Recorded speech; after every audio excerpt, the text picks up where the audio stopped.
Sweet! Ah, kick ass! Hello humans, welcome to the M-Word podcast brought to you by Martin, that's me, And Matt. that's him. Hello Matthew. Hello, Martin. Hello Paul. Hi guys, Thanks for joining us. my pleasure. Good.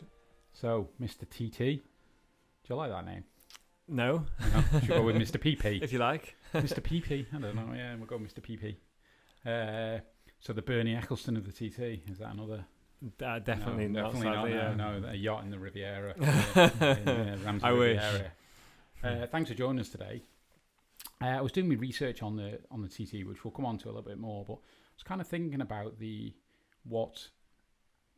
like when you stand back from the event, what's going on, and obviously we all do a bit of cycling here, and you look at the Tour de France, which is like a long event over an extended period of time that constantly moves, and it's, you know, as an observer of cycling, it's just such a grand event that sometimes when you live on the Isle of Man, you maybe kind of forget how grand event it really is. As much as its history and all the publicity it gets, it's an amazing every year. That's on your doorstep. You think in the Tour de France, the tour comes through your village, you dress your village up, you close it down, you move on, and but that happens every day for two and a half weeks. Yeah, I think it's easy to take the TT for granted when you come from the Isle of Man, and I even say that as myself, who works on it every day of the year. But it is a big event. It's big in duration. So I always try and talk about that when I'm talking to people about, because most sporting events are a weekend, and you can kind of get away from it. But it's 2 weeks. But in terms of its history, and it's the kind of the sort of intrinsic brand power, because it's so unique and so it's had such a long history, and it has that kind of Wimbledon or Grand National thing about it, that it transcends its own sport a bit. So it's not, it's motorsport, but it's more than motorsport as well. Mm-hmm. Maybe in motorsport, maybe like Le Mans and Indy 500 and things like that, probably. Yeah, no, you're right. And Wimbledon's probably another good, like you say, example of a couple of weeks that's going on. Everyone, they're not bike fans the rest of the year. They're not tennis fans the rest of the year. But yeah, and that you'll meet people when you're traveling.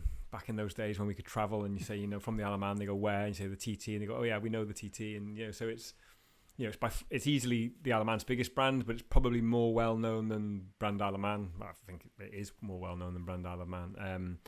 So yeah, it's like I say, it's easy to take it for granted, but some days you take a step back and think about actually how special a thing it is. Yeah, it reminded me of a story about that global side of it. I remember getting on. This is a humble brag. In Hamilton Island in Australia, getting on a boat. We were getting on a boat to go to the Barrier Reef, and we were sat just waiting to get on this boat. 200 people, probably not even that, on the island, and then there's 70 of us getting on this boat to go to the Barrier Reef. Turn to the left, and someone stood there with a TT hat on. Yeah, I mean, he's a sidecar driver. Right. Yeah, lots of people have those stories. New Zealand, I think. Yeah, I mean, you see it on TV sometimes. Like I was watching a music concert. I can't remember what it was.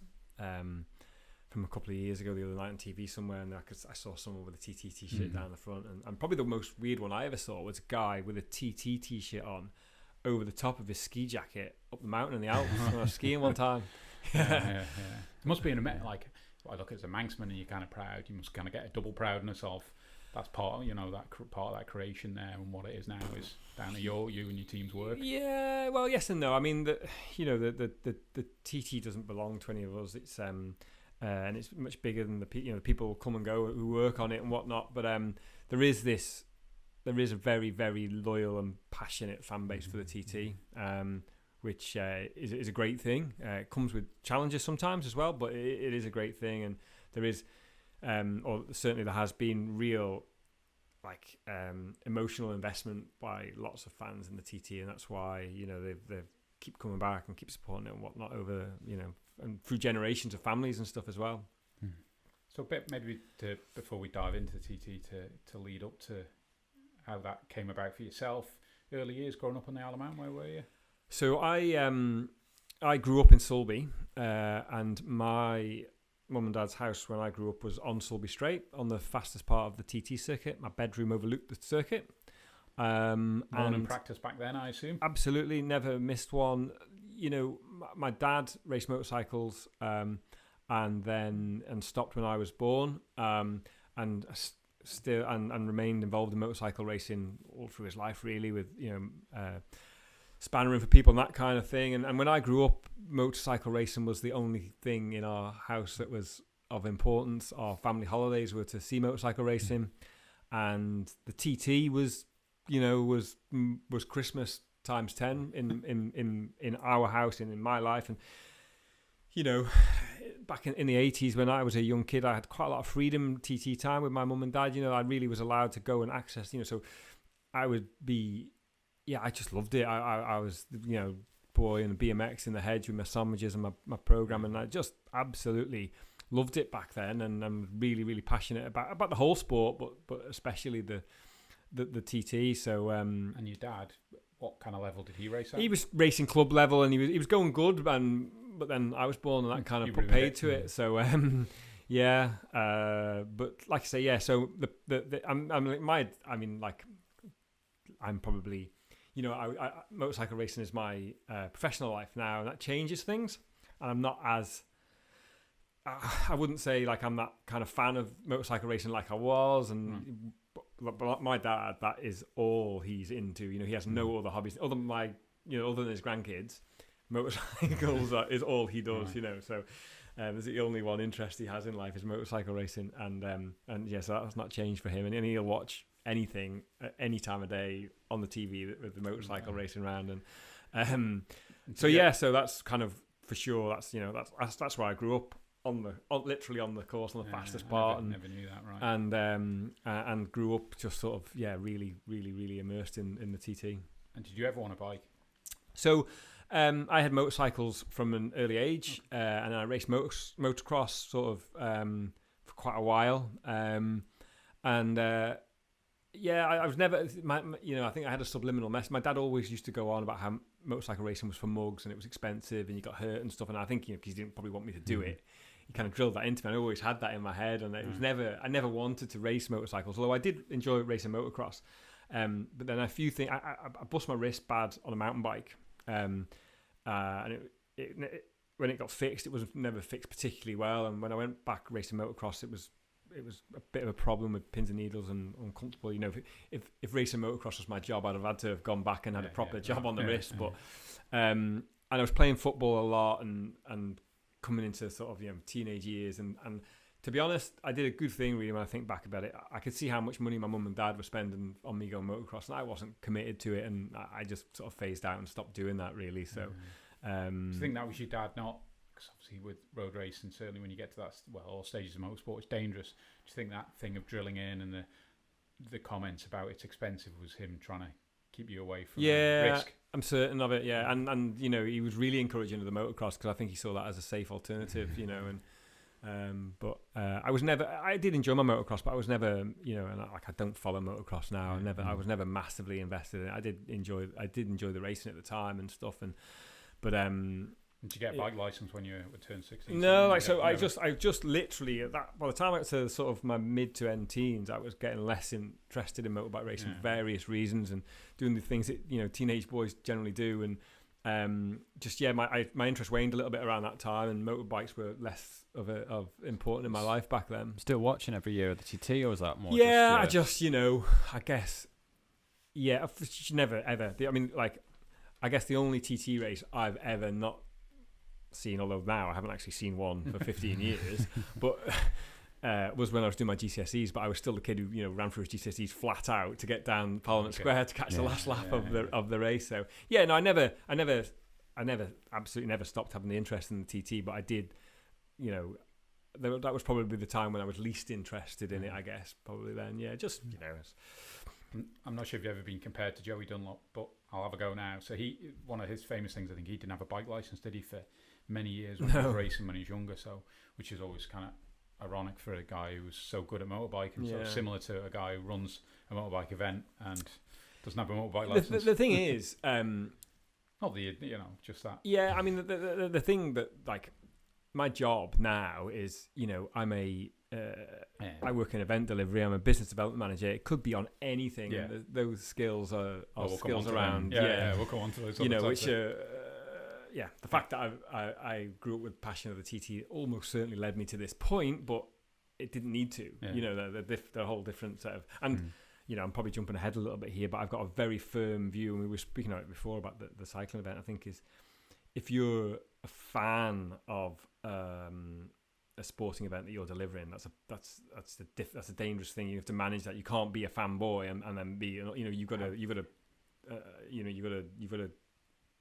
change that kind of emotional attachment to do a good like job. A conflict, basically, isn't it? Yeah, you've got to be professional. You've got to be objective, and you know you can't be wanting to just hang out and have fun. You know, and that's. So sort of getting into work and life. How did that start about?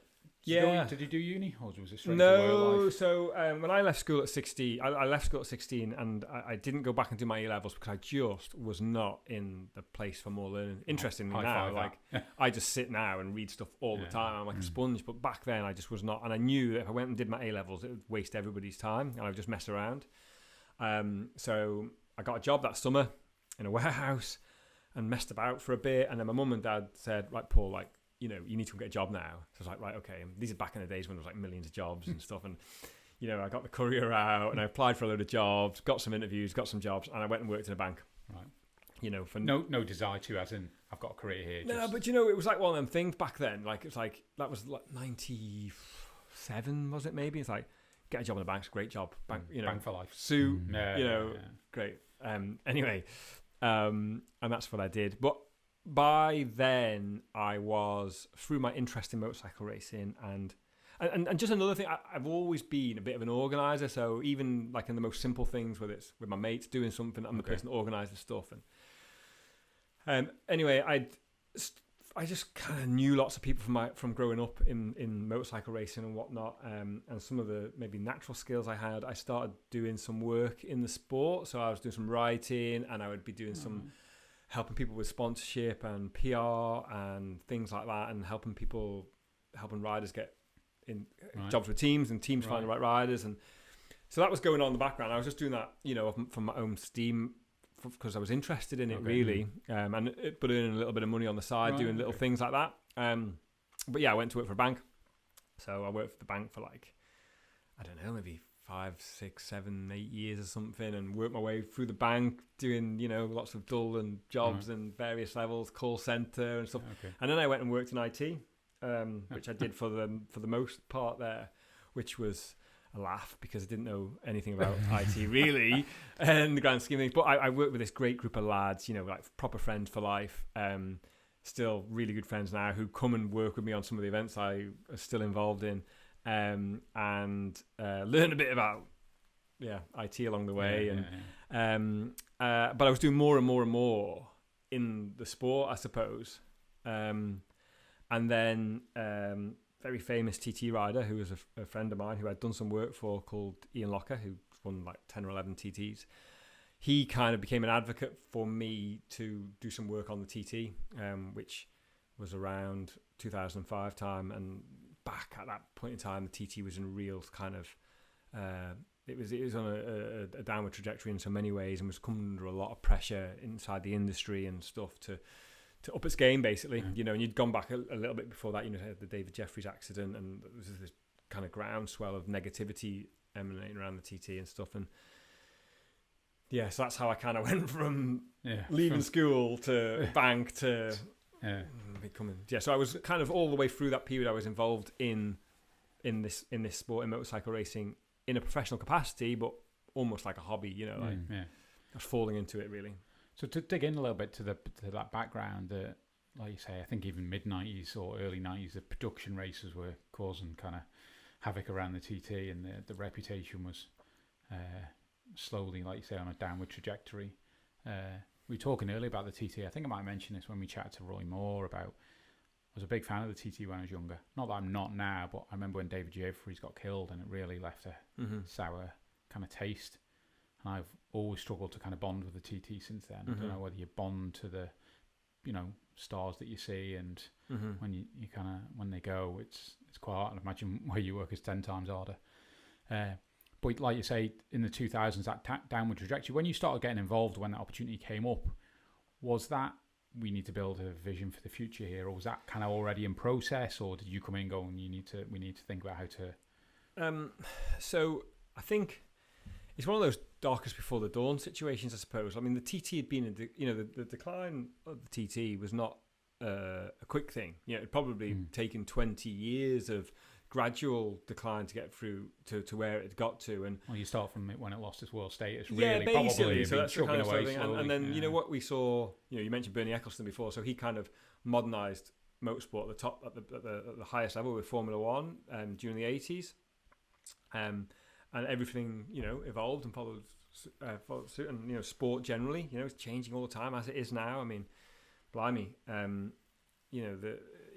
the time I've been in the TT, the way things have changed, kind of in the digital world, it's just revolutionised how we consider events. So the TT hadn't changed. So the TT in 2000 and whatever was pretty much like the TT probably was in the 70s in terms of the kind of organisational approach. But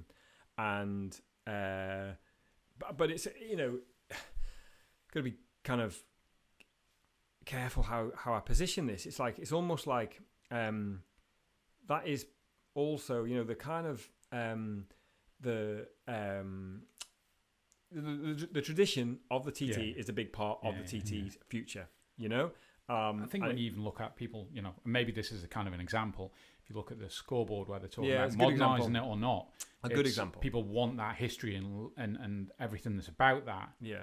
But so if you apply that to all the other things, the million other things going on, they want that tradition history, but sometimes elements of this have to move on. Yeah, well, and that's not a criticism of people previously. It's just well, there are some things that are, the traditional argument is a very, very valid argument and a very important one. But there are some other things that are factors that are undeniable. So that is that habits and attitudes change all the time.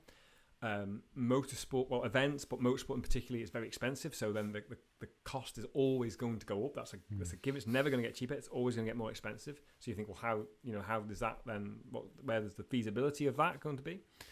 Then you've got the kind of the risk and the attitude to risk and the perception of risk management and all those things, which cannot afford to have stood still. And so basically the world was moving, the TT wasn't, and that's kind of when it got to this point. And the thing that probably people don't know is that just before I became involved, the Department for Tourism and Leisure, which doesn't exist now, but they were the department charged with delivering at the TT at the time, they had been taken to the UK by the Motorcycle Industry Association, which is the organisation that represents the motorcycle industry in the UK and who represents it at Whitehall and whatnot.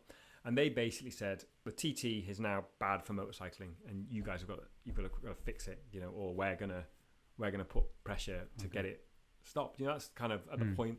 That's the point of no return that it got to. Right. So I kind of was asked, along with Milky, who I'd known well, and I was doing a lot of work with actually up until the point when he had his accident, to come along in 2005 and do some work on the periphery of the TT, which we did for a year. It was a real eye-opener. And I ended up, from that point then, in May of the following year, right before the 2006 TT, going there to work full-time. Right.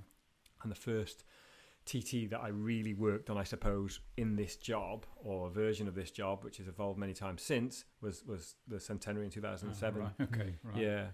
And I was going to say, so what sort of things were you up to there then? Because obviously prior to that time, doing bits and bobs to get yourself in the name there, then suddenly, from what it sounds like, being thrust into very much the deep end of it all. It wasn't like an ambition and, to do that. But the situation was presented to me and I felt I had to. I mean, I took a pretty big pay cut to go and do it, actually, and blimey, I left a pretty easy life, like with the boys at Barclays. They were good days, but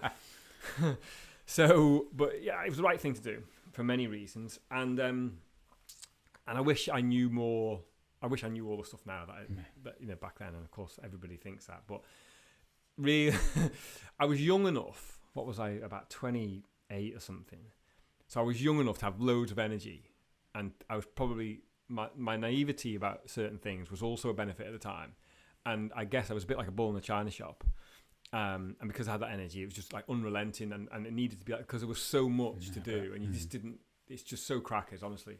But there was some low hanging fruit, So it was, and I just think we changed perceptions pretty quickly. So we were able to bring better riders and better teams into it pretty quickly. We were able to engage the media who had just switched off to it completely. Okay.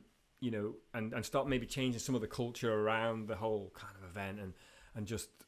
So just example there with the media to try and or to re-engage with them. How's that done? I'll give you an example, right? So in 2005, did that year, a bit of work. I was at Brands Hatch BSB round 1, and I'd arranged to meet a guy called Gary Pinchin, who was the sports editor for Motorcycle News at the time. Motorcycle News back then was still a really big deal. Big, the voice of magazines now are selling much fewer covers, but back then Motorcycle News was super important, and they were almost not covering the TT. Almost not covering it. I met Gary and sat Gary down and had a coffee at Brands Hatch, first round BSB. I said, right guys, this is how we see this go, and we're going to do this, we're going to do that. And he was like, I always remember this. He was like, I really admire your enthusiasm, boys, but there's just no chance.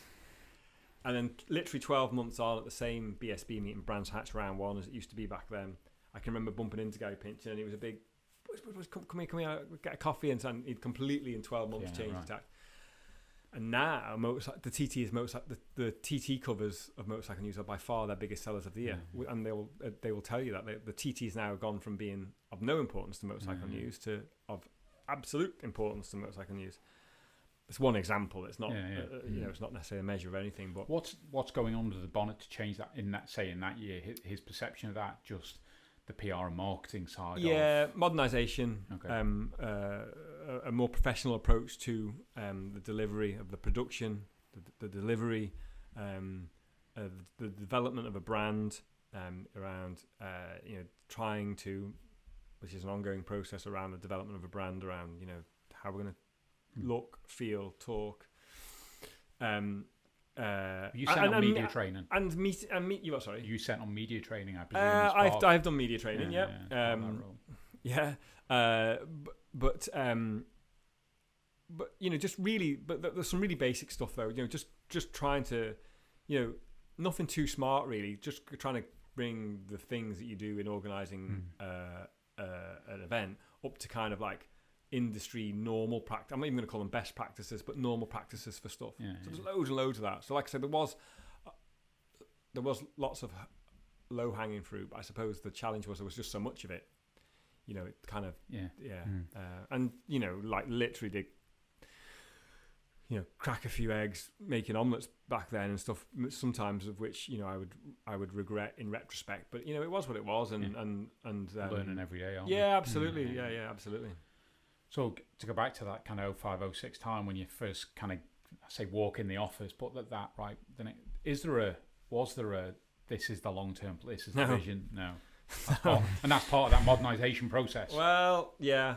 I mean, really, I'll be pretty honest. It's even up until very recently, that's it's taken there's been a lot to do, and there hasn't been as the recent lockdown period showed, there hasn't really been a time of real good reflection. And we've done a lot of stuff, but in retrospect, too much of that stuff has been done on gut feel and instinct and stuff, but that's just been a byproduct of the situation, because the year, like I spoke to a few people I know who work in events, and they all agree that your life just pass you just go from like all these fixed deadlines, and then you blink and it's like time to do it again, and it's very much like that on TT. You go, so if most people's year revolves around Christmas, well, when you work on the TT it revolves around June, and you kind of go TT.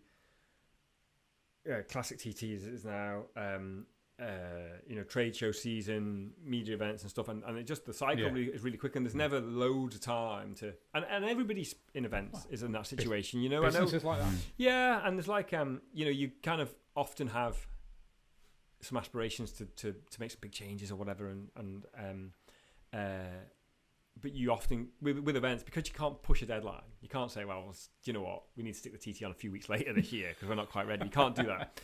So you invariably get to this situation where you just have to do some things the way you did them last time because you know that rather than actually see through, or because you run out of whether it's time, money, or impetus or whatever it is. But yeah, so I've been quite critical of myself recently when looking back over my time so far, and some of my colleagues and stuff. I'm critical of us all really, and some of the things that we could be doing better or could have done better. But we also did a lot of good. We've seen our visitor numbers go up a lot. We've seen the commerciality of it change a lot. It's not insecure anymore. It was insecure back then. It's not insecure now, and I don't feel there's locally. I think there's great support for it now, which had diminished. The industry, there's a lot of support, and you've got an audience around the world that is ever increasing and becoming more interested in it. So so we've done, from most metrics we can say tick tick tick. But there's absolutely also better ways we could do stuff as well. Yeah, and everything can always be improved. I know I was listening to you getting interviewed a few months ago, and you mentioned on there, and I've seen it through my name drop frontline podcast I do through my business, about COVID gave that opportunity for, I think for a lot of business, and we gave that opportunity to stand back. And you talked about that for no TT while there was stuff going on, which we'll come on to. Ultimately, it gives you a little bit of breathing space, like you say, to stand back and assess. What have we done, and what can we do better, and what do we need to do better? Did you find that quite a good time? So it all happened really quickly, didn't it? We were kind of like... You'd never thought in February. It's all going off in China, then it's all going off in Italy, and then, then the next thing, it's a problem for us. And the TT was cancelled in March, wasn't it? But obviously by March, you're in the final throes, really, then, of that event. So... and so once the dust settled and we all got sent home, because we did, it was literally like the TT, I think announcement was the Monday, and I think the lockdown kicked in like the following Monday or something. It was that quick, and I don't know about, I can only give you a personal take on all this, but I was a bit sort of like, what do we do now? I didn't actually know what to do with myself a little bit, and maybe after a couple of weeks of answering emails and tidying up and doing what had to be done in terms of cancelling an event. I started personally to get a bit of clarity and whatnot, and started working on some work with my colleagues that is ongoing still now.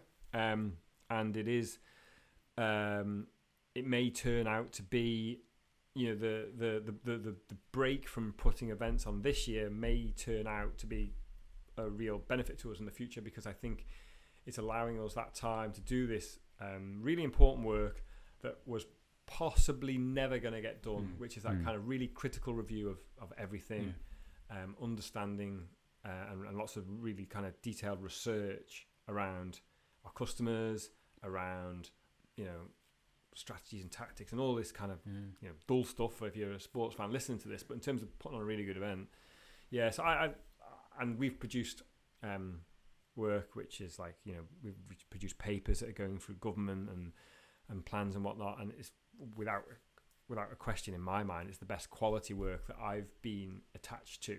You look back though, that's like 15 years of experience as well, isn't it? That all the team are plowing into that as well. Yeah, and then match with the time this year to go and do the reading and the research and the looking at kind of the other people in the industry who are doing really good things, and particularly now, because just think the world's just changed so much because of the kind of because of the advances in digital media and whatnot. That's just changed everything, totally everything. If you think about, if I've worked on the TT for 15 years, we're talking starting that, we're talking pre-iPads, pre-smartphones actually, and pre-social media, and so that's one of the questions I had, was that kind of from 06 today, that transition of, they say, from a paper really to an audience who you can deliver content to so quickly. I mean, so again, within that government, is the department, is there, I call it social media, particular areas that people would focus on? So it'd be, what content can we get out, how do we get it out? Digital team or whatever they might be called now. I mean, we've so to you go back a little bit, like, so one of the things that's really driven the progress the TT's made has been content, but pre the kind of, that's more kind of the traditional linear delivery methods has been very beneficial up to now. Like, so when like TV became better, and more people were seeing it, that helped a lot. That really advanced it. There was the documentary film in 2010-11 time, which sped that process up. But the production to make all that viable, so better sport. So like you have the best TV production in the world, but the sport's rubbish, still rubbish sport, So we focused hard on building a good sport with the best riders, interesting characters, using those interesting characters as an asset to tell their story and get people to invest emotion in these guys as heroes and villains and all that. So that's, I mean, we've never had huge amounts of cash to spend on marketing, so we've had to do it that way. But also because the thing looks so good, it's so spectacular, the environment's so beautiful. And the guys generally, particularly, at the front of motorcycle TT racing, it attracts these kind of maverick type guys almost consistently. It attracts these interesting people. It's very blue collar sport as well, and we've kind of, I think we've nurtured that kind of feel. We've had the ultimate blue collar hero in John McGuinness through that whole period, who was, very working class guy, but very, plying his trade on a public road that you can ride on a motorcycle. It's not a million miles away from what you can go and buy, and so all those things worked for us. Some of them came together. Some of them maybe we did a good job of using, but it's just the situation. But looking back at the time, was that conscious thought process of totally those things? Totally.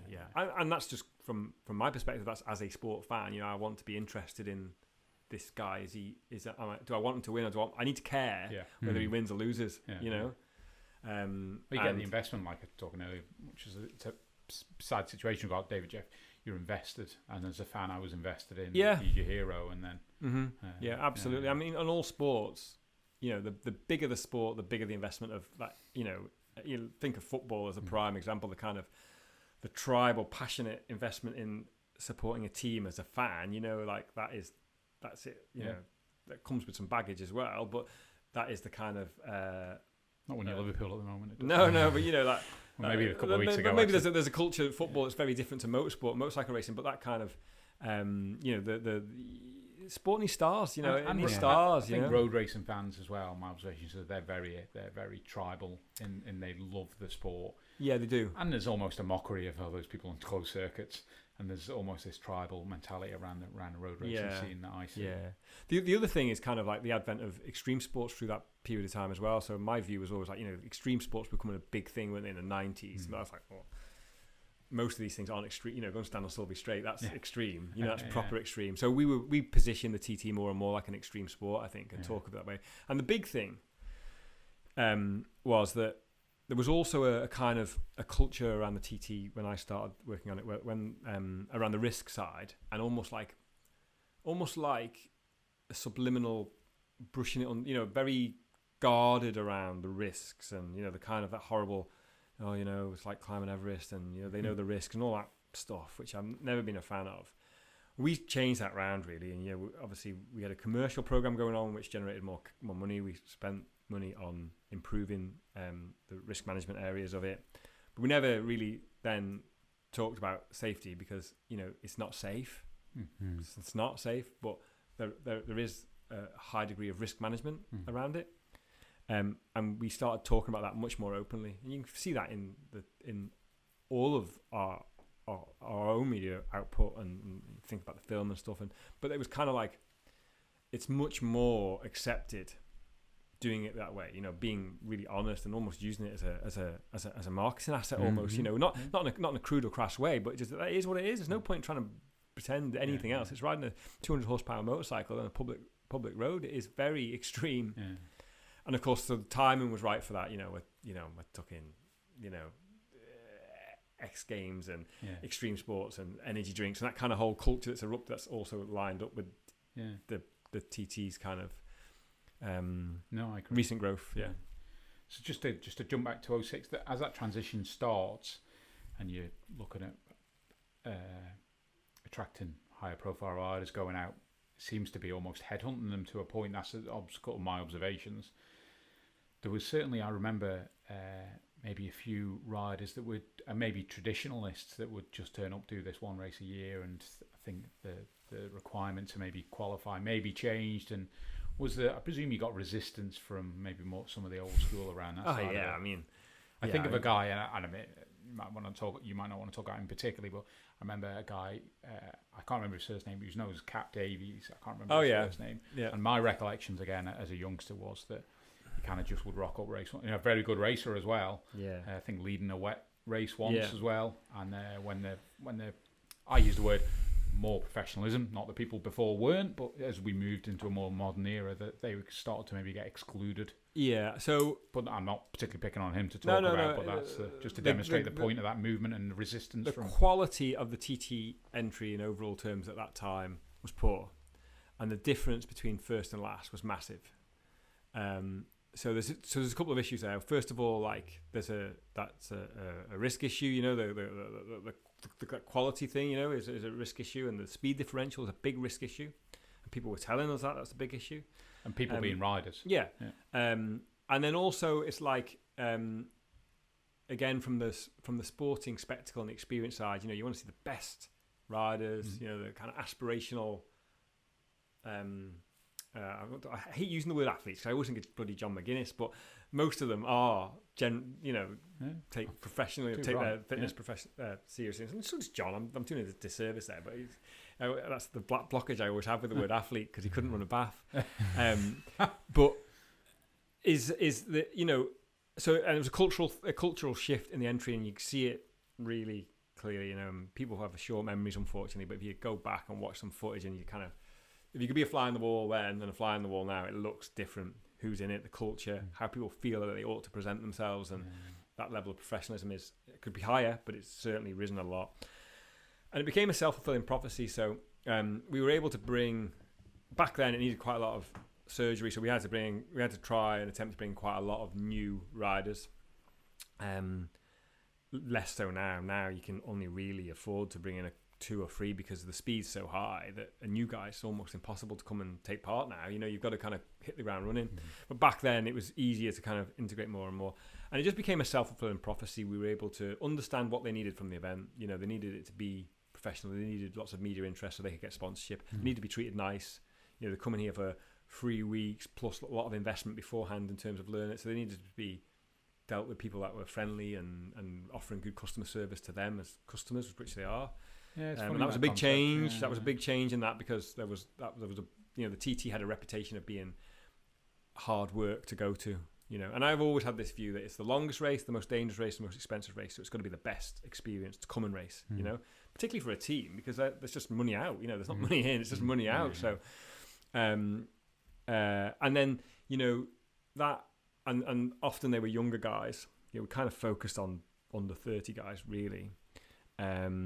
And it just became a self-fulfilling prophecy. They become advocates of the event. So I think of people like James Hillier, Connor, Gary Johnson, guys who were racing in British Championship at the time in Supersport and Superstock, came to the TT, did well at the TT.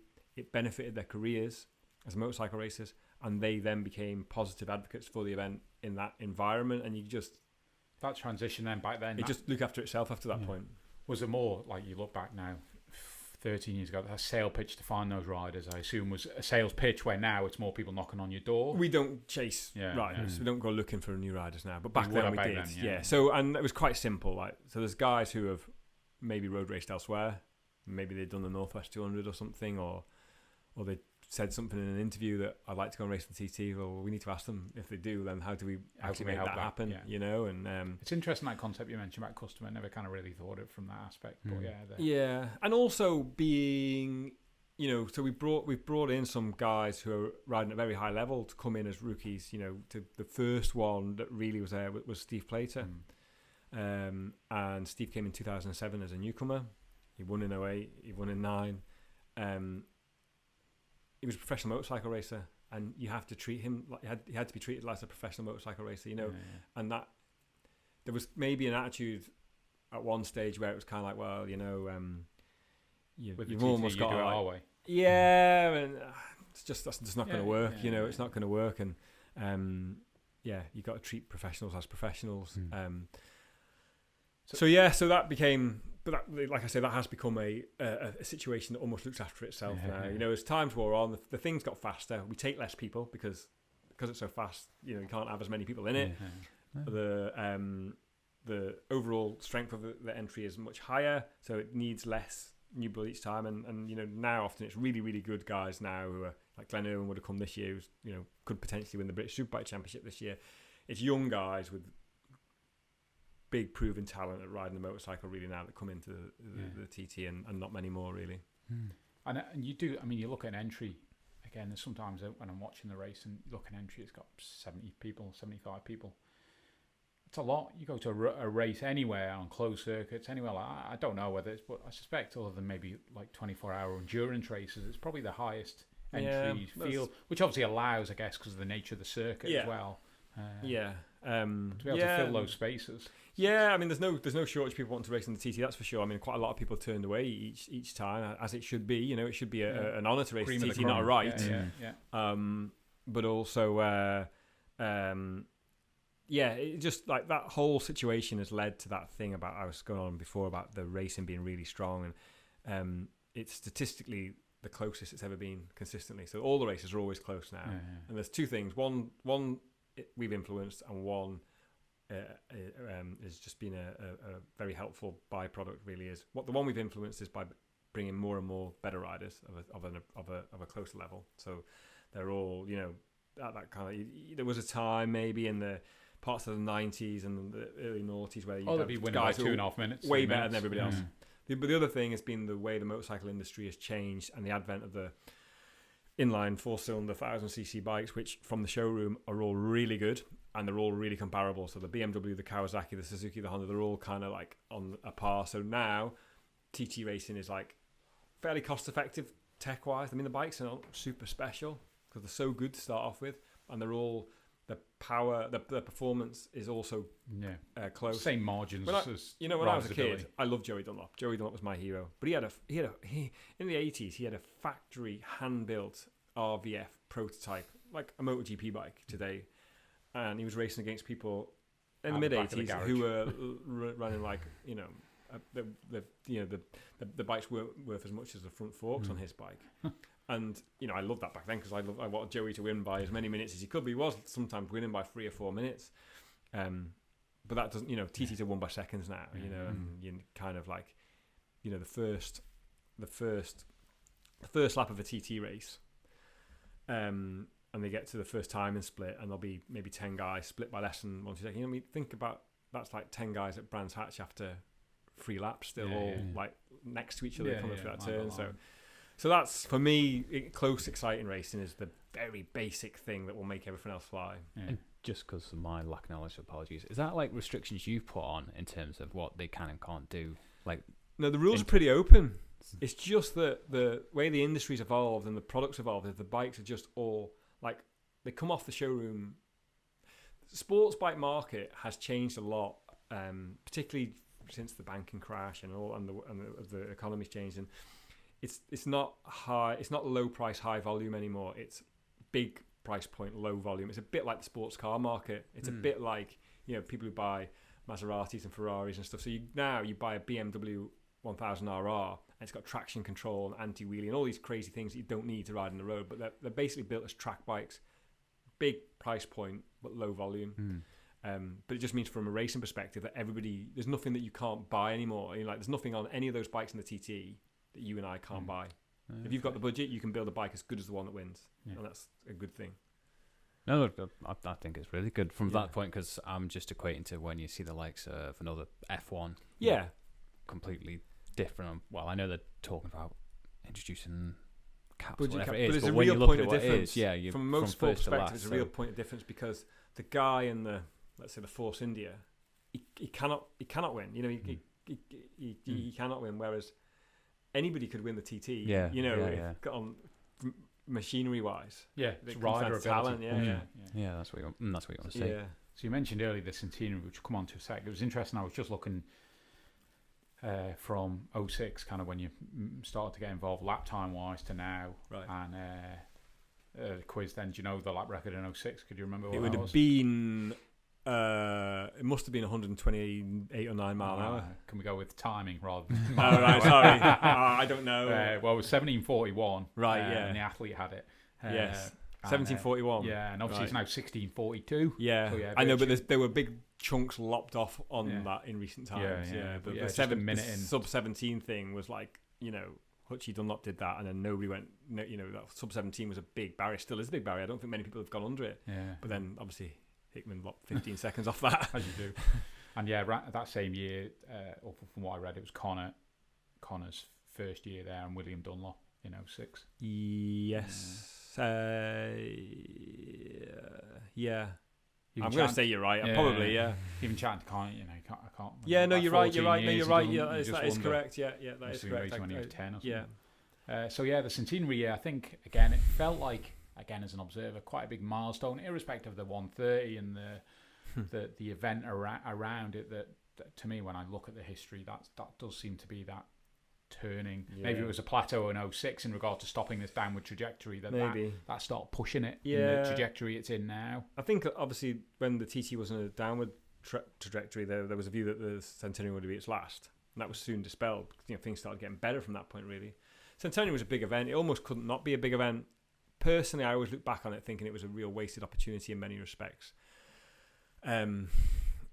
And so much more could have been done then, and used it to sort of really create a legacy and maybe made some, big investment in its future at the time. But it was a successful event. I think people look back on it as a successful event. Perception is it was a successful event, and I guess if there was a customer satisfaction poll at that time, it would have done well. But just I guess as somebody on the inside, I had a view that. And it was, I tell you what, I would never want a year like that again. That was proper. I've never worked that many hours before. There wasn't many of us around then working on it, and it was just way too much to do. And there hadn't been, there wasn't enough stuff in place really. It was just, it was full on. That's a hindsight thing, isn't it? Where you're looking at that saying, ideally if you could have run the centenary 2 years ago. Yeah, we do a great job. Because I know what you've done 10 years since then, though. But to get to that stage, you've got to start on that. Yeah, taking those baby steps, if we want to call them baby steps. But also goes back to that really basic thing again: is the racing was starting to get better. So almost in spite of the centenary, all of a sudden this John McGuinness was emerging as this star, and these other people were coming to take him on, and the teams were starting to tiptoe back. So there was almost like Honda had stopped coming. By 2004, I think. Oh, right, okay. And so the teams were starting to come back, and the better riders were coming in, and that. So the sport, I mean, then, now, and I'm almost certain forever that good sport is key, and everything else will sit on top of that, Absolutely. So roll forward a few years, 2010. Yeah. That was, and you mentioned earlier about the film. Yeah. Again, just out of interest, was that's something they talked to you about doing, or was that just someone independent going, we're just just let you know we'll be on the island? So no, it was Manx Company, okay. Cinema NX. A guy called Steve Christian, who unfortunately is no longer with us now, took that project on. Was that his brainchild? Yeah, I think a number of things about that film. First of all, I don't think it would have got made 5 years before. So the TT being better and more interesting made that film get made. The emergence of Guy Martin as a personality and a star in that space made that film get made.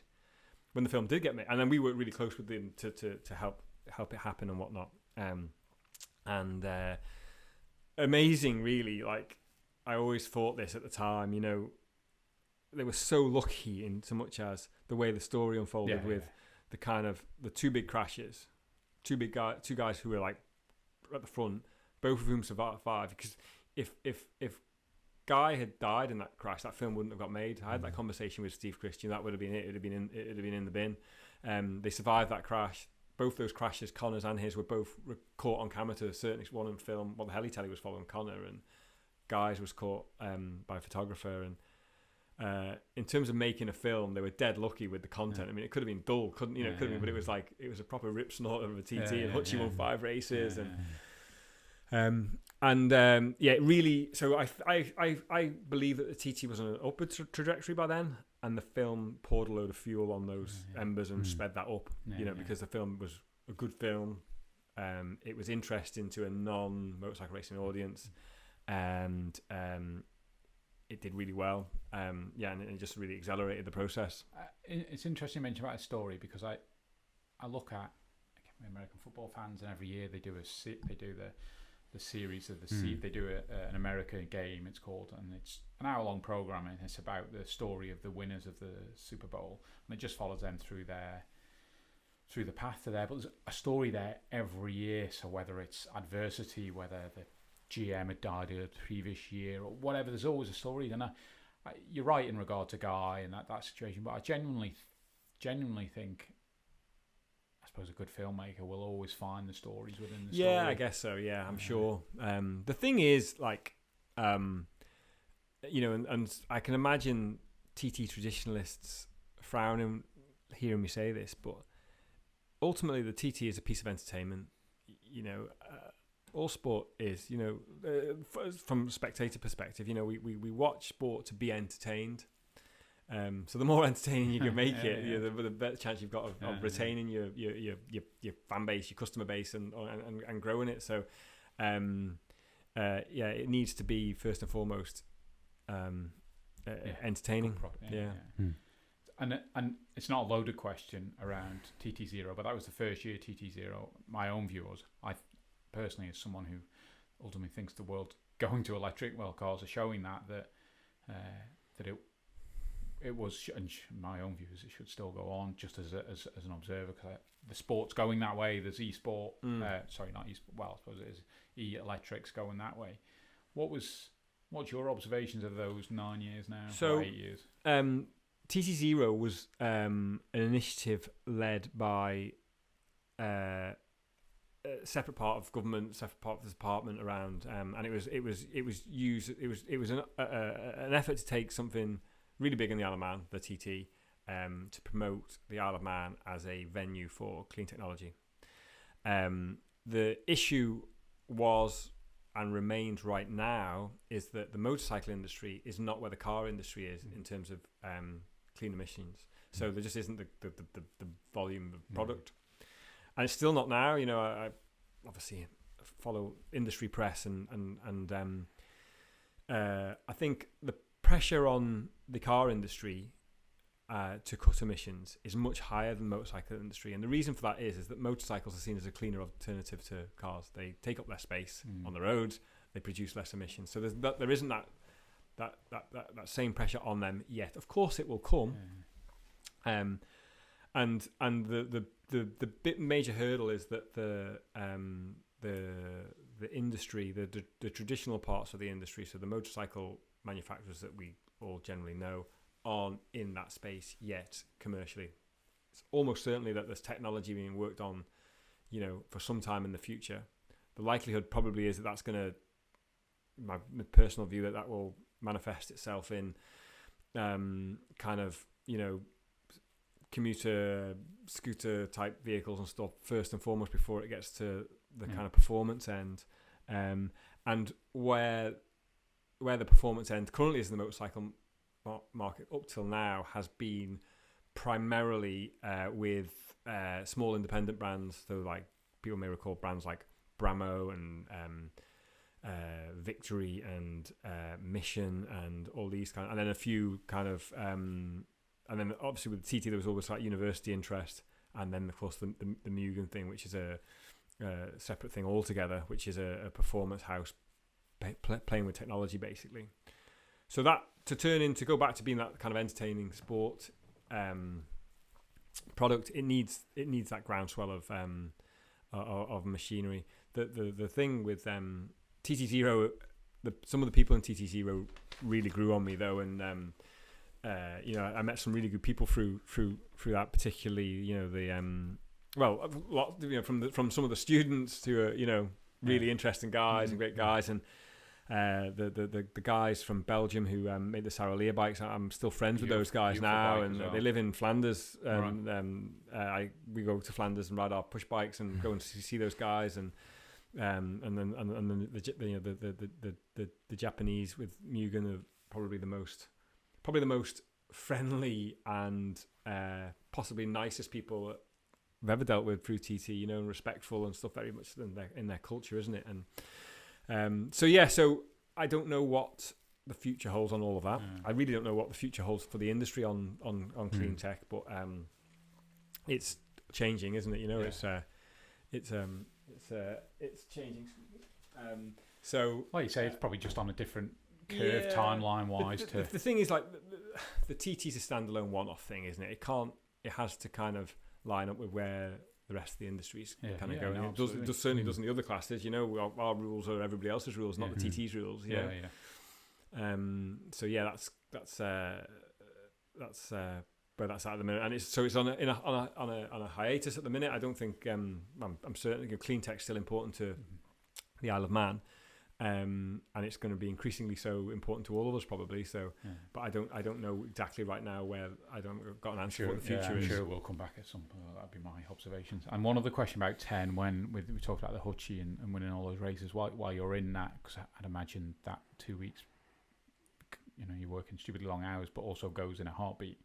While that was going on and you winning the races, were you kind of, I suppose, conscious that something special was happening? Or was it only really I can't really remember. The one thing I recall from that situation with Hutchie was how clinical he was right the way through. It was just job done. It was only when he won the senior he showed any real emotion. He still is like that. He's a very interesting sportsman, as Ian Hutchinson. He's a very tough guy and focused guy, and I just always remember thinking he wasn't letting any real emotion show. He was just really calculated and focused and doing his job, and he had, as you need, had a good couple of dollops of luck and all that as well. But an amazing achievement. Yeah, no, absolutely. So one of the episodes, and I mentioned earlier, we talked to Roy Moore, who's got more information in his head than all the books around the world. Are you a big TT historian? No, I have some osmosis kind of knowledge, and I like reading about TT history, but I wouldn't. I'm not. Who won the 64 senior? It's not in your head type of thing. No, definitely not. And has that never just not been that? Even when you were younger, it was more about who's racing today. I mean, I'm like that on most things, really. I've got a pretty short memory span on most things. So, yeah, I do like reading about some of the real kind of crazy stories from the past. And I love looking at some of the old photography when you can kind of see. I saw a picture somebody shared with me earlier in the year of Aggo at the end of a morning practice up kind of where the winners enclosure is now, and you could tell where it was, and it just looked a cool atmosphere. Everyone was sort of around him, and it was like that, the early sunlight, the low sun and stuff. I love to be there, to experience that for a bit. But no, I'm not a super historian. I think you mentioned at the start there about the history of the TT, and that again, that's just, I think, such a key thing to. We talk about historians and the TT moving on, but that just this back, like you've mentioned there, some of the backstories and stories of opening the gate on the mountain to race bikes, and when you look back what they were doing, the speeds they were going back then, there's a guy I was asked recently, and I did an interview about something about pick a guy from all these generations. There's a guy from the kind of World War era called Harold Daniel that always enthralled me. I mean, he was the Peter Hickman of his day. He was breaking lap records and winning races, and you see pictures of him, he's like this short, dumpy little John Lennon glasses, like history teacher looking guy. I always find that amazing. And he lapped it like 90 miles an hour in like gravel roads, basically. Yeah, just amazing, really. I always find things like that interesting, but he went off to fight in the war as well, I think, did he not? Possibly. I mean, lots of them Roy did, getting it completely wrong. So, and we've touched on we touched on the risk side of things. That must dominate so much of, or does it dominate a lot of? Well, I thought, because again, you're organising an event that's like you say, and I never really, I suppose, not consciously noticed that it's not a subject that's not avoided. No, It's happy to, and why, like you say, why should you? you can't. So I don't actually particularly work in much of that side. So I work more in product and marketing and commercial and all that sort of stuff. But I do have responsibility for the sport in terms of the riders and the team. So there's lots of stuff around risk there that I would be involved in, but I'm not involved in. I don't run the race. I don't run the motorbike race. But I have views about where we should be, heading for, and there's lots of things that start with the racing itself that limit that. Better riders, better kit, better tech, culture, all those sorts of things. Speed, shortening that speed differential down. But growing up with the TT, and obviously well aware of the dangers of it. You grow up with that and stuff. But not absolutely not immune to it. And I feel often very conflicted by it. Really, it's like you could working on the TT. You almost feel like at times a bit like a drug dealer. It feels almost a little bit immoral at times. Like, do you know what that feels like to you? No, well, I No, I know imagine what you mean. you're kind of feeding. I was only messing. And the way I always balance this off in my own head is that these guys will be doing this anyway. And if I have the opportunity to work on it and make it better, and can do things like raise an income that can be spent on improving the risk management side, then that's the best outcome. If I was said, right, that's it, I've had enough of this, it's too dangerous, I can't. Well, it's not going to make any difference. They're going to still do it, And I am very much an advocate of kind of like free choice and all that. And I understand. I've been around it long enough to understand why they do it, but it doesn't. The serious injuries and the incidents. It's not that you become more used to them. It's harder, if anything. As time wears on, it is.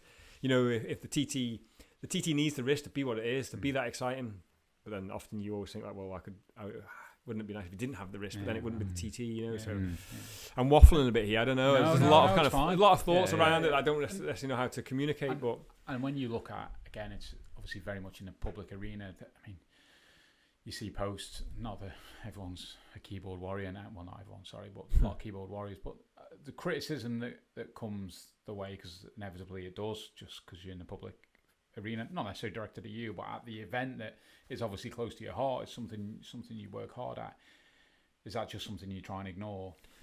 Yeah, so like any sports person, I guess. That was a culture shock, I have to say. And my time working on the TT has lined up with the digital age, forums originally, then social media, and lots of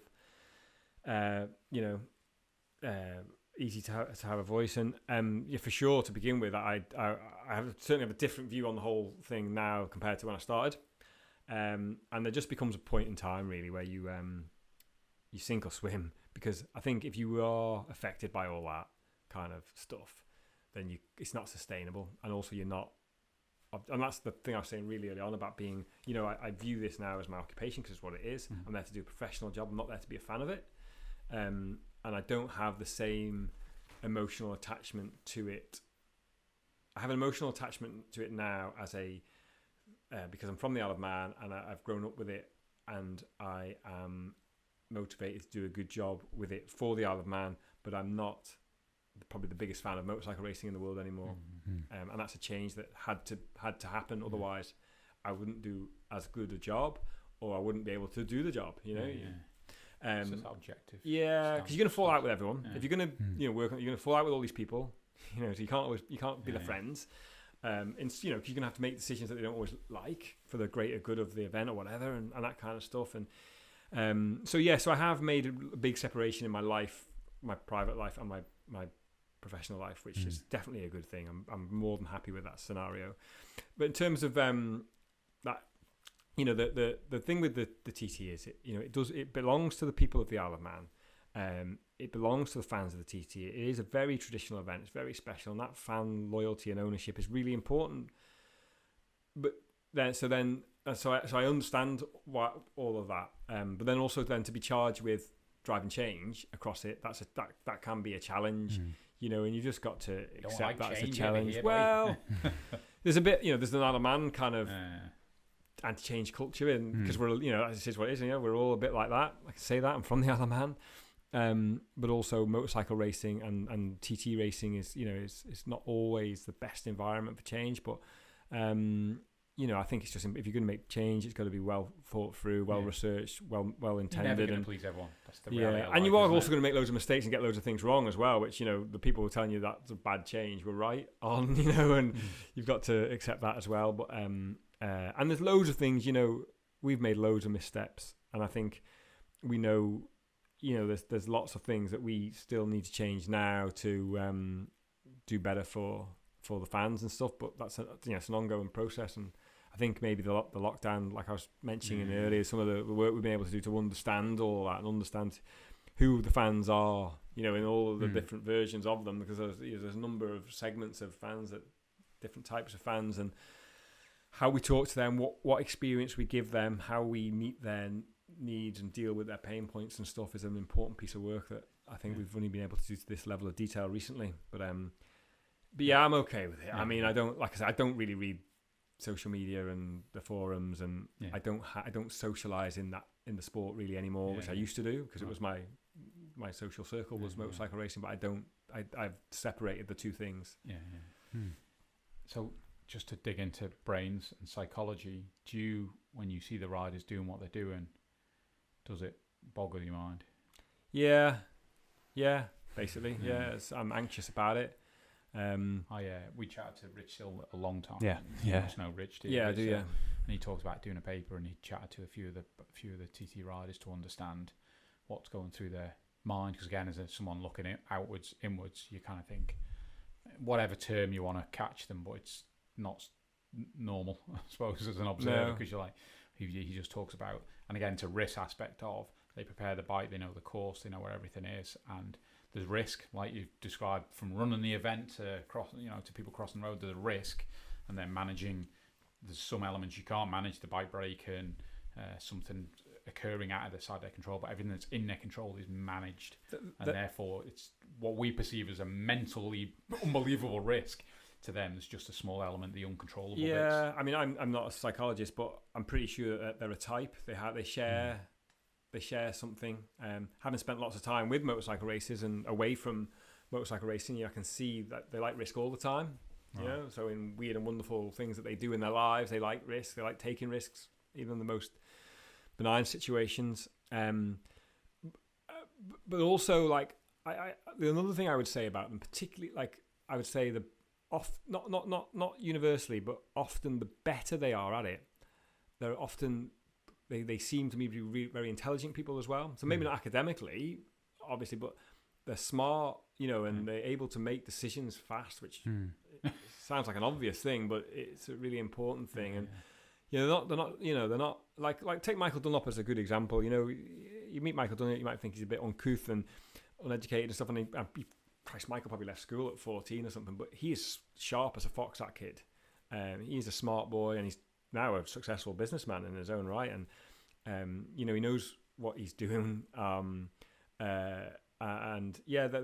these guys aren't stupid, you know. And I know that people from the outside obviously see it and they think, "Grimy, they're nuts," but they're not nuts. They're definitely not nuts, and they are in control of that. But obviously, the stakes just super high.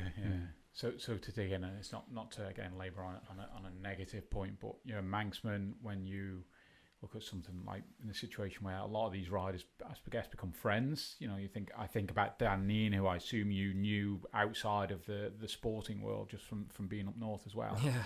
And again, everyone has to deal with the element from the family to other riders. Again, you must find that hard. The next day, you've got to get up and do your job. Yeah. So generally, I try not to be friends with motorcycle riders. Some are. Some have been very close to me in the past, maybe before I started working on this. And a guy called Martin Finnegan was a very good friend of mine. He was an usher at my wedding. We were very close. Our families were close. He lost his life before I was working this job. You know, and I've known lots of people who have been badly hurt or worse through the sport. But as I've done this as a job again, like I have tried to create that separation from self-preservation, really. But you know, you can't help meet people in your life and like them, right? And you just, you know, and that happens. So there are there are motorcycle racers that I would class as friends and I would have a relationship with outside of the job, and that is worrying. And the epitome of that was Dan. So I didn't know Dan particularly well from motorcycle racing. His and I's paths had crossed very little. I got very friendly with Dan Neen through cycling, and he became part of our cycling gang, and my friendship was totally to do with away from motorcycle racing. So obviously his accident, was definitely a low point of flipping everything really.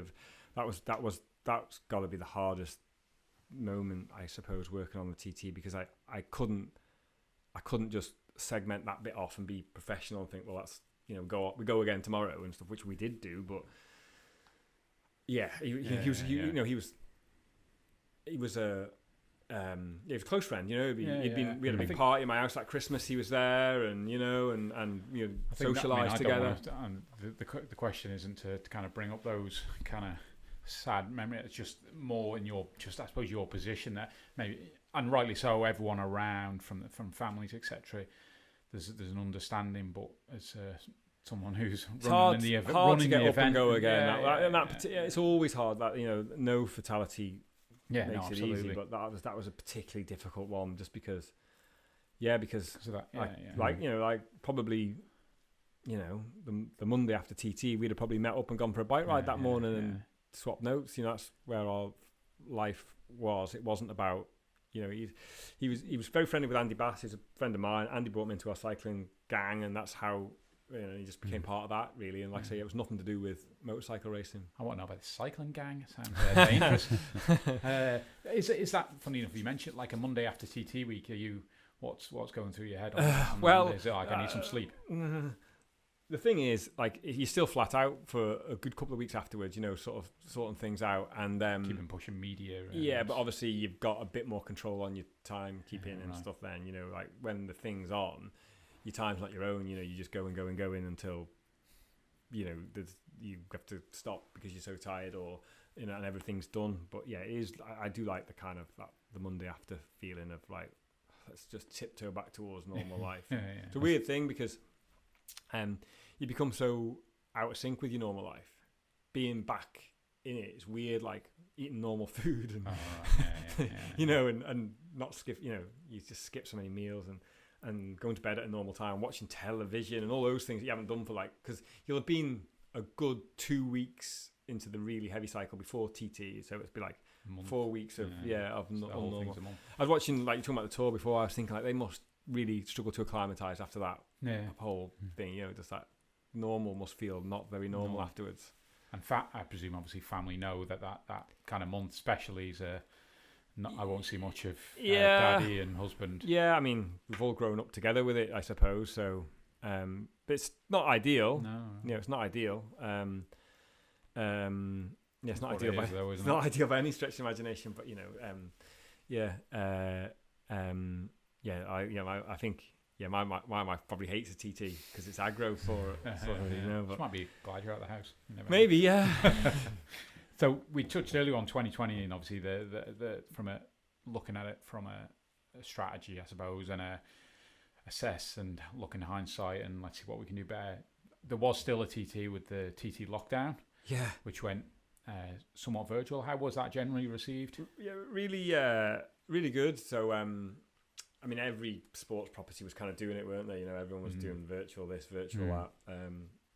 We knew that we needed to, or we ought to, service our fans' interest. And I presume some of the riders do as well, because ultimately they're looking at themselves, use the word brand, but as much as but they're trying to keep their name aware for their sponsors, etc. We all need it, don't we? Event sports teams, people, we need to keep engaging the audience, and because we don't know how long we're going to be at this, do we? So we just went with what our strengths were in terms of what we've got. So we did lots of content, lots of old video and newly and live shows and whatnot. And it was dead well received, actually. And I didn't really work on the nuts and bolts of it.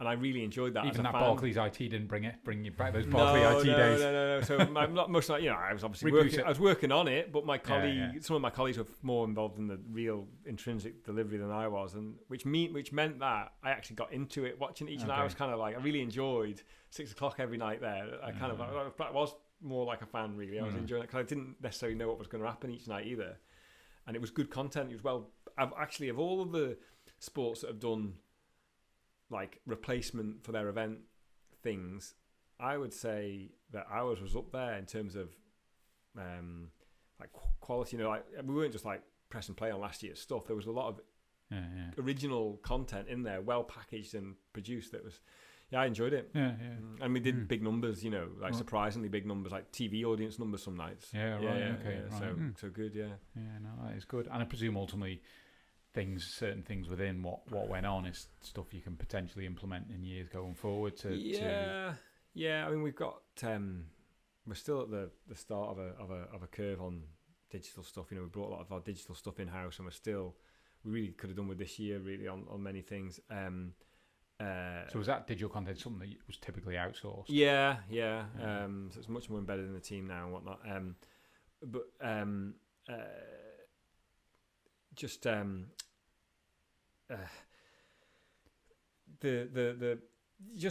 needing to like service our audience, but also like service our sponsors and stuff. We've got those things to think about as well. Like we need to be still delivering to all of the stakeholders in this in this thing, and so that was important. That was an important element of that. Working with the sponsors to deliver that stuff and making sure that they were, getting value. Exactly. And it's almost like not getting value for the here and now. It's like, because we're going to need to make sure that we keep everybody for the future. That's the important. That's the important thing with that. So what? I suppose I guess known as Mr. TT, what maybe a lot of people don't know is the other project you've been running for a number of years, which is Cycle Fest. Yeah. Which is for those off island, I guess, Grand Fondo sporty push bike style event. So where did that idea come about, and why did you want to do that? I've always had a few things on the go. I do some work with sports people still now, like help them out with certain things and stuff. And often it's because I enjoy doing that, and I like I said, I didn't want to learn at 16, but I like to learn now. In terms of the Cycle Fest, which we did for 3 years, and then we finished doing that, and then the last 2 years we ran Grand Fondo Isle of Man. Has sort of a very long story made really short. Always had a bit of an interest in cycling. Always liked mountain biking, really. But was like more interested in getting a bike and flying down a hill, and I've never particularly fit and whatnot. And so cycling was always a thing that I kind of had a half interest in. In 2010, my wife was pregnant with twins. There was a complication. We ended up in Liverpool for many, many months. My boys were born really early, and one of them has quite a lot of disabilities from that prematurity and whatnot. And life changed, just like proper, like changed. It has changed forever. And we were in Liverpool with all this kind of life-changing things going on, and just sort of living in this place away from. Had a 3-year-old daughter at that time, still back in the Isle of Man and all that. Anyway, I asked my mum if she would send my mountain bike across, and I started getting out my mountain bike and riding around Liverpool because I just need to get out of the hospital, and all this. And I was finding that was really good for me. I started finding out that I really liked riding the bike and having that headspace and whatnot. I started riding it more and more. And then when we eventually came back, that was July, we eventually kind of came back to the Isle of Man at the end of that year. And I had a road bike, and I'm going to start riding that as well now, because I just like getting out and stuff. And so I started riding a bit more, and I started riding with people and snowboarding. Then joined a gang, formed a squad. Yeah, I just found that I enjoyed riding a bike basically more and more and more. And then as it happens for everybody who gets into it, same isn't it with golf and everything, you just then decide you've got to get fitter, you got to buy more stuff, more gadgets and all that, self-fulfilling prophecy. And I got really super into cycling. So I got into cycling more and more, started doing some events, doing some sportive, some races and whatnot, and thinking, yeah, this is all good. But because I'm an events person, I always look at everything from that perspective, and I'm always thinking like, and then cycling's gone bananas, isn't it? So I've got into cycling through default, but cycling in the meantime through the kind of Wiggins and Cavendish era and all this kind of, it's just like gone bananas in the UK, and I'm thinking, oh, that's an opportunity to do something here. And I always think, well, I can do a really good event, and it could have been, I could have got into golf and probably thought we'll put on a great golf event, but so the Cycle Fest thing was this thing that was growing in my mind, thinking, you know, it'd be good to have a really good cycling event, big thing, but it can't be, the market's not big enough for it to be just cycling, it's got to be more than that. So how do you do that? How do you make it this lifestyle thing that cycling is the theme? And there was a really good event in the UK. Well, it's global actually. Eroica, it's like a vintage cycling brand, and they license it. And there's the guy. There was a festival organizer in the UK, big festival organizer in the UK. They were doing an Eroica in the UK, and it was a music festival with some bike riding and lots of good things. I actually went to it to check it out, and that was a lot of the inspiration from it really. So we put on proper, stupidly ambitious plan to do this event. We were going to have this big cycling event, mass participation with some mountain bike racing and a hill climb, and we bought pro racing the first year. Gee whiz, I forgot, like the tour series cost a fortune. And then a festival, a festival of music and food and all this stuff going on, like proper, ridiculously ambitious actually. When you know, and I look back how much money we raised and spent and the risk we took to put that thing on, and we did 3 of them, and it got better and better and better. You know, like again, if I could do a customer satisfaction report on that, we'd score really. People loved it. Problem was, it just needed a bit more time, money, and energy to take it to the point where it was totally viable. So it was like huge amount. It was becoming a huge amount of work. And the financial risk was, you know, it's expensive, you know, like eye-wateringly expensive. This is not like knocking a bit of a bike race together. This was like big money, you know, each year. And it was just very stressful, you know, and all of a sudden you're thinking like, if we get bad weather here, this is a problem. Financially, this is a problem, you know, and you just don't need that in your life really. Or you take that level of risk if it's a full-on commercial operation, it's going to be your job, where this was maybe hobby-ish kind of something, you know, but it wasn't hobby-ish money that was involved. and also just scale as well, you know. So we did those 3 years, and basically we were all a bit tired. It needed another 2 years, another good 2 successful years to cross the threshold from being, so the people of the Isle of Man needed to understand that it wasn't just for cyclists. So most of our customers were non-cyclists, but we needed more of them. And it was just going to take a bit more time for all those advocates to go and tell all their friends, you need to come to Milltown. It's great. The music's fab and the food's great. And there's loads to do for the kids, because we built, you know, it was really, it was too good, basically, because it was costing so much money and so much energy to make it happen.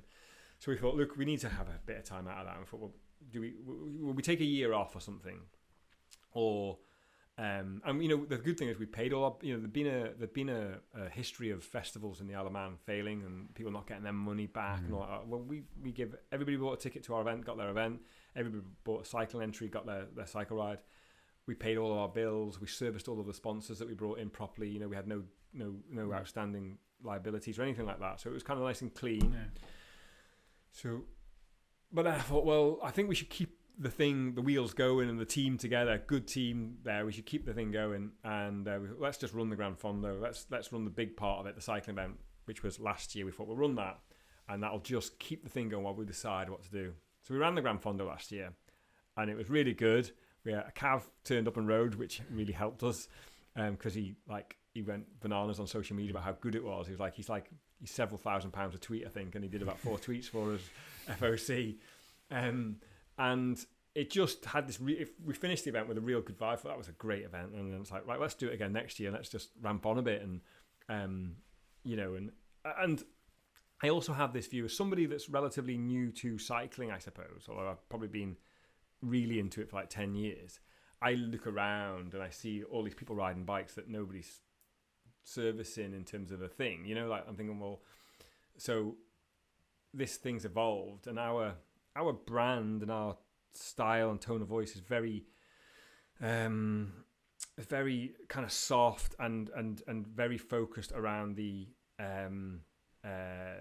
beginner and recreational side rather. So it's called Gran Fondo. The pointy end is this super hard event, the Fondo itself, and you get to just ride round it. Really, you've got to be fit. You need to be. It's not. You can't just decide. I'm going to go and do a lap of that. It's a hard ride.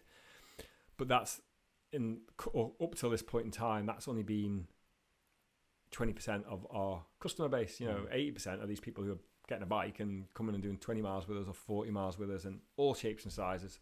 We had I think we had 80 and 80 was the oldest and 2 was the youngest this year across our events. And I love working on it. I love the people I work with on it. We've got a great team. We do a really clean, smart, professional job.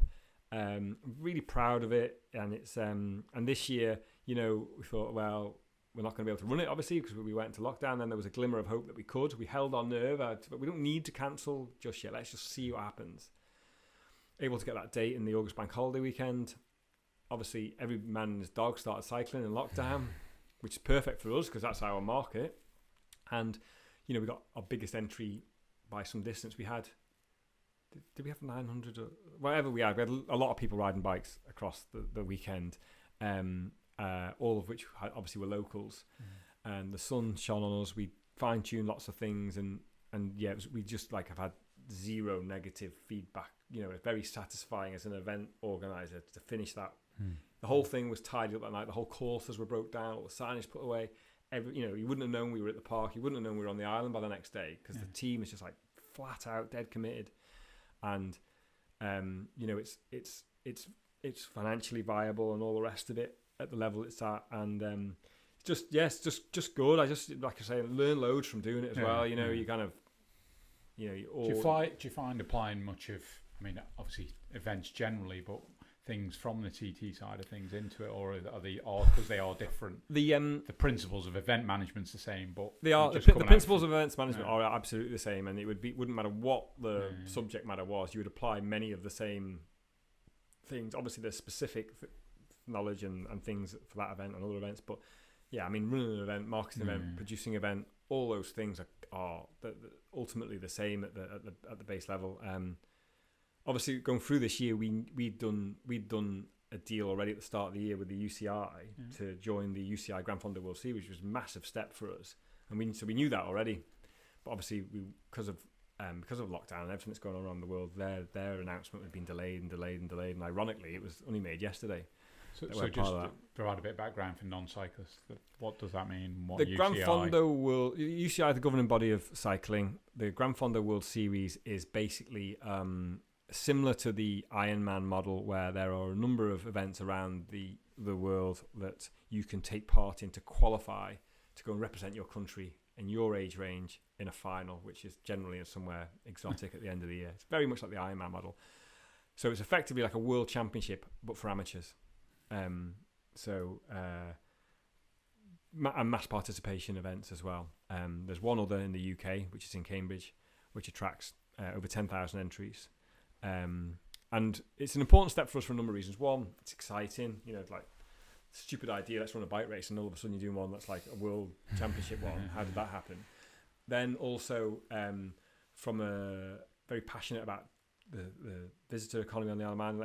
So I'd be passionate about doing an event that benefits the visitor economy. Also, from a kind of operational point of view and a growth point of view, from the Grand Fondo side, like I said, it's so hard that there's a very small finite market locally for people to do that. So to grow that end, you've got to be bringing people from outside of the Isle of Man across to do it.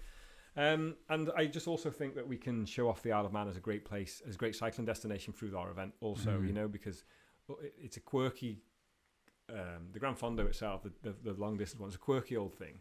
Takes you through some right wacky places, but also through some really beautiful places, and it shows the Isle of Man as a cycling destination off to its full, I think. Super hard, but super beautiful. And then, then obviously it's down to us to do a really good job of giving people a good experience when they come and do it, hopefully. Some of the photographs from this year were just like you say, picturesque. Again, you go back to looking at the TT and how that's portrayed, certainly on the TV channels, helicopter flying past all this green land and just this. And again, like the Tour de France, you watch it as an observer and it becomes like a PR, for the island. Yeah, the Tour de France broadcast is the best sports broadcast, bar none, for destination marketing. Yeah. It's phenomenal what they do with that. And how the they show TT is not that. dissimilar, and it does feel when I look at Cyclefest absolutely. now, that's sort of progressed to the Grand Fondo and now. the thing is, we are in a beautiful place, and I admit that, and so with all of that in mind, all the stuff that you've seen, which is a bit of what we've captured, we did a lot this year, knowing that we were doing this next year, so we captured, there was a lot of 2021 planning going on before this year's event in terms of generating content that we're going to use to market it for the future.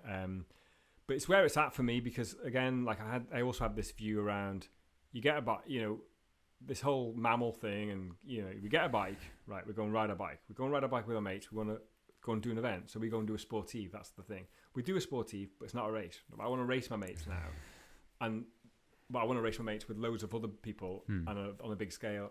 And in Europe, the Grand Fondo thing's just bananas. They're massive numbers, and that's where it's at. And sportives aren't such a thing. Sportives are very British kind of thing, and it's from that. It's just that culture of like, I've done that. That's the chain of events, and I got to go and do it now.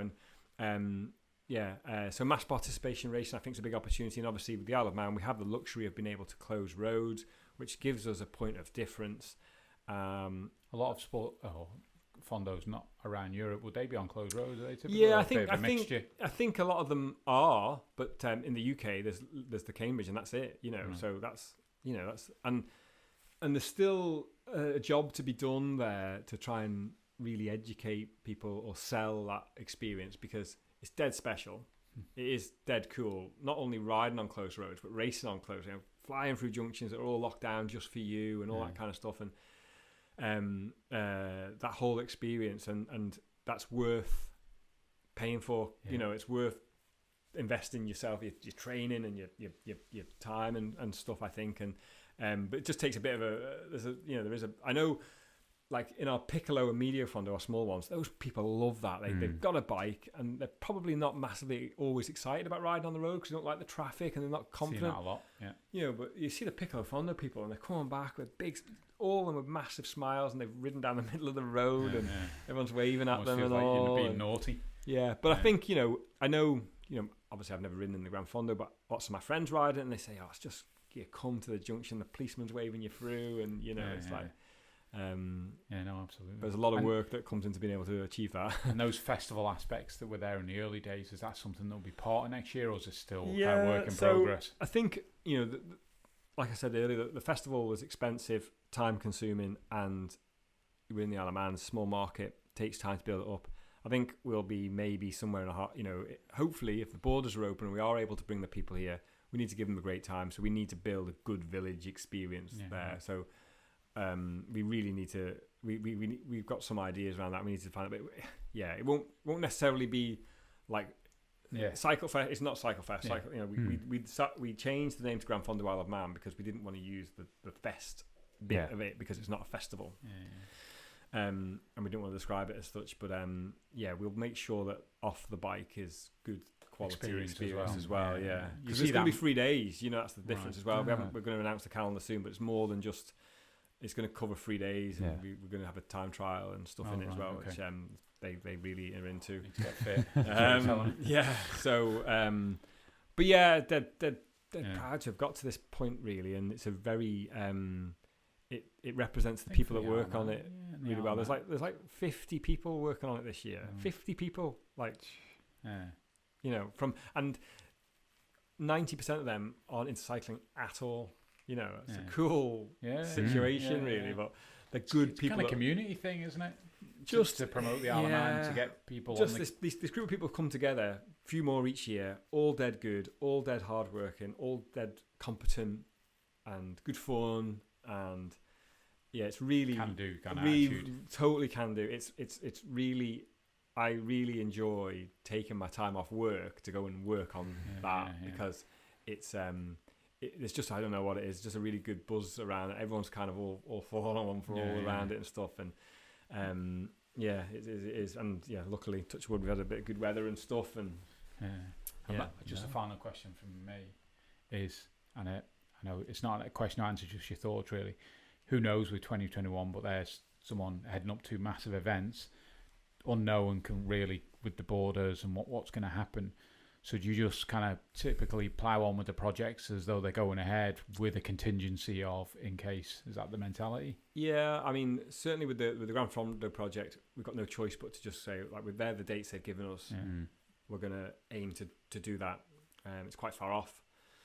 There isn't so much upfront commitment, so if, God forbid, if we had to cancel it or just run it locally, it wouldn't be the end of the world like that. And it's not an event that has a huge national implications, and also it's entirely up to us what we do and don't do. But for both of them, I suppose we can only look at the facts. There is a borders policy in place on the Isle of Man, and that will decide what can and can't happen at those various levels, all of which I can't remember off the top of my head what they all say.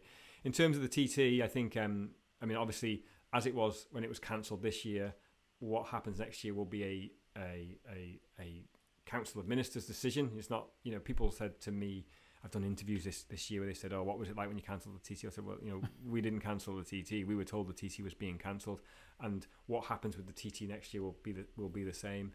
However, there is obviously work going on in terms of options and scenarios. Done a lot of work on that over the year, currently, been feeding into some papers recently that are going to go in to probably inform some of those Council of Ministers decisions. I think most people really want the TT to return next year. It's very, very important for some parts of the economy. Of course. That will be, like I say, it'll be a decision for the Council of Ministers. We'll be ready to do whatever on it. But the whole, it's just, the world is mad right now, isn't it? You can't, the speed at which things have kept on changing and stuff, and the inability, I look at, I read lots of sports business websites and live events websites and blogs and stuff, and the whole sector is just like, the sector just doesn't know where to go with it, because the sector generally needs people, needs fans and crowds and stuff, and fans and crowds are a real issue at the minute. There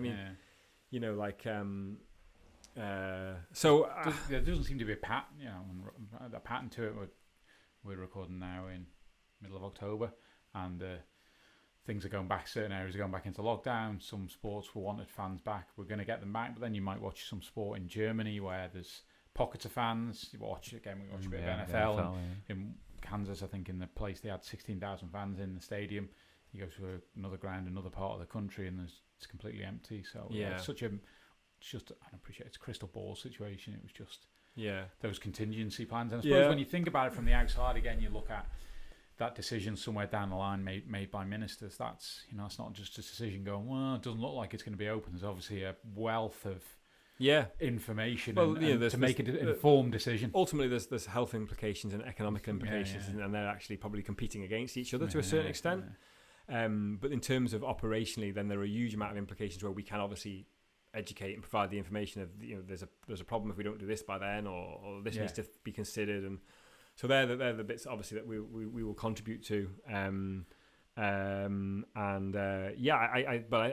do think from both on what I know, but also what is now in the public domain from various Treasury Minister and others have commented, that I do think decision on 2021 planning will be discussed publicly sooner rather than later. And I think most people accept that that's probably the right thing. No, I agree.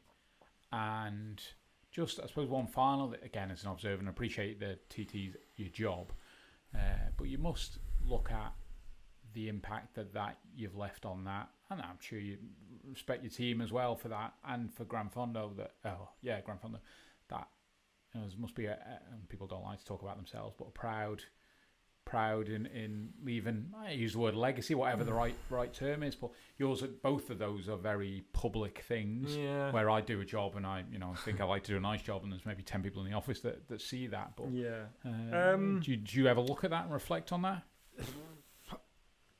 Not really, no. I always feel like, I guess it's an honour to work on the TT, because right at the very start of the conversation, you've gone about how big it is and all that sort of stuff. So not everybody gets that chance, and learn so much. So it is an honour to have a job like that. I guess, yeah, just don't really think a bit about being proud or otherwise. I obviously want to do really the best job possible. Whereas I do feel dead proud about the Fondo for some reason. Maybe that's because it's like Your baby. my idea, Yeah, you know. yeah. So it's a different emotion for some reason. Yeah, But, no, it makes sense. but yeah, I feel, you know, if I stopped working on the TT today, I would always think that it was an honour to have had that opportunity to work on an event like that, you know, because it sounds a bit like when we spoke to Mark on the All Blacks, and when he talks about taking the All Black jersey, and he's got this treasure that his job, I think he was number 9, I think off the top of my head, he was given this jersey on the day he became an All Black, and his job's to look after that and make the best of it. It doesn't belong to him, it belongs to the country. And then when he moves on from rugby, he passes it on to the next person. I guess it's that same. I've been looked after. My job's to help look after this treasure, and I'll do the best I can. And then one day I'll pass it on. Yeah, maybe. I don't know. I think that's the only answer. You'll find out when you move on, maybe. Yeah. No, thanks for joining us. Yeah, thanks for very the much. insight. No, it's my much pleasure. appreciated, Thank you Paul. very much. Yeah. Cheers. Check us out, Mr. Matthew. Yep. So wherever you're listening to today, please like, share, subscribe, and leave those 5-star reviews. Pretty please. Social media on Facebook, we're the M Word Podcast. Twitter, we are at M Word Podcast with a number 1, and then on Instagram, we are the M Word IOM. Thanks for listening, you sexy people. Bye for now. Word out from Martin. Sorry. Hello. What? Bye. And word out from Matt.